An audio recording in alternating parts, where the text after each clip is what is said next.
नमस्कार, मैं डॉक्टर नीरज भूटानी हूँ संतोखबा दुर्लभ जी अस्पताल से। और आज विश्व पार्किंसन रोग दिवस है, तो इस उपलक्ष्य में जो पार्किंसन के रोगियों को खान पान और आहार में किन चीज़ों का ध्यान रखना चाहिए उसके बारे में मैं आपसे कुछ वार्ता करना चाहता हूँ।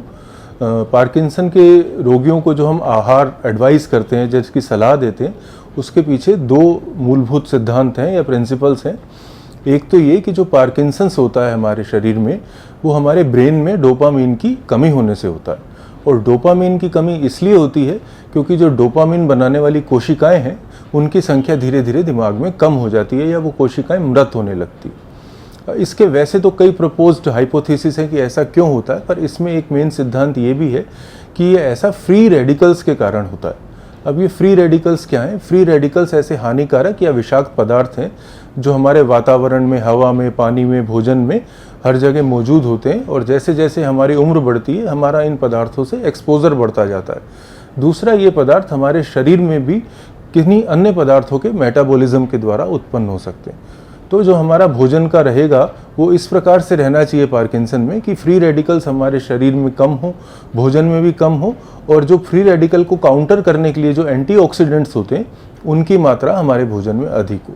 और दूसरा सिद्धांत भोजन का ये है कि कुछ विशेष प्रकार के भोजन हैं जो पार्किंसन के रोगी अच्छे से पचा नहीं पाते या जो पार्किंसंस की दवाइयों से इंटरेक्ट करते हैं, तो ऐसे भोजन हमें अवॉइड करने होते हैं। तो अब हम भोजन की सूची पर आते हैं। सबसे पहले वो भोजन जो हमारे लिए लाभदायक है पार्किंसन के रोगी के लिए।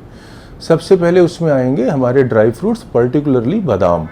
तो भीगा हुआ जो बादाम है उसमें फाइबर भी होगा, विटामिन ई होगा, ओमेगा 3 फैटी एसिड्स होंगे, तो ये पार्किंसन के रोगियों के लिए लाभदायक है।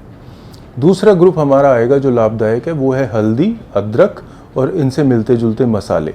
तो इनमें भी काफ़ी प्रचुर मात्रा में एंटीऑक्सीडेंट्स होते हैं, इनमें जी भी अच्छा रहता है और मसालों की वजह से पार्किंसंस के रोगियों को जो ड्राई माउथ होता है उसकी समस्या भी कम हो सकती है। तीसरा ग्रुप जो हमारे पास आएगा वो आएगा ब्राउन का, ओट्स का और दालों का। तो ये चीज़ें पार्किंसंस रोगियों के लिए उपयोगी हैं क्योंकि इनमें काफ़ी प्रचुर मात्रा में फाइबर होता है और इस प्रकार की चीज़ों से उनको बेनिफिट मिलेगा। चौथा ग्रुप आएगा फलों और सब्जियों में, मुख्य रूप से टमाटर जिसमें लाइकोपीन होता है यूज़फुल है, पपीता काफ़ी यूज़फुल है, अनार काफ़ी यूज़फुल है क्योंकि अनार में भी इस प्रकार के एंटीऑक्सीडेंट्स काफ़ी प्रचुर मात्रा में होते हैं।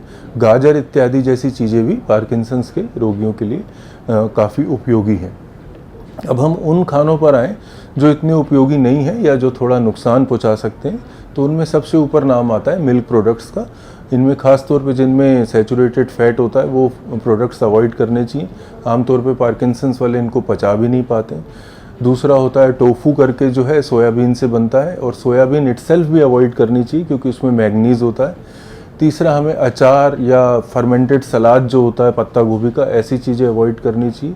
रेड मीट जिसमें सैचुरेटेड होते हैं फैट्स, वो अवॉइड करना चाहिए। तो ये इस प्रकार के भोजन हमें अवॉइड करने। दूसरा, जैसे जैसे पार्किंसन बढ़ता है तो उनके जो देखभाल करने वाले लोग होते हैं उनको भी कुछ चीज़ों का ज्ञान होना चाहिए पार्किंसंस के कॉम्प्लिकेशन का जो खान पान को अफेक्ट कर सकते हैं। जैसे पार्किंसंस के रोगियों को ड्राई माउथ होता है, उनकी एपिटाइट कम हो जाती है धीरे धीरे, उनको कब्जी हो सकती है। तो ये सब चीज़ें जो है पार्किंसन के रोगियों को अफेक्ट करती हैं। तो इसके अनुसार हमें फूड मॉडिफाई करना पड़ता है। मान लीजिए अगर किसी को ड्राई माउथ है तो उसको मसालों से हेल्प मिलेगी। किसी को भूख बहुत ही कम लग रही है तो हमें उसे हाई कैलोरी फूड देना है।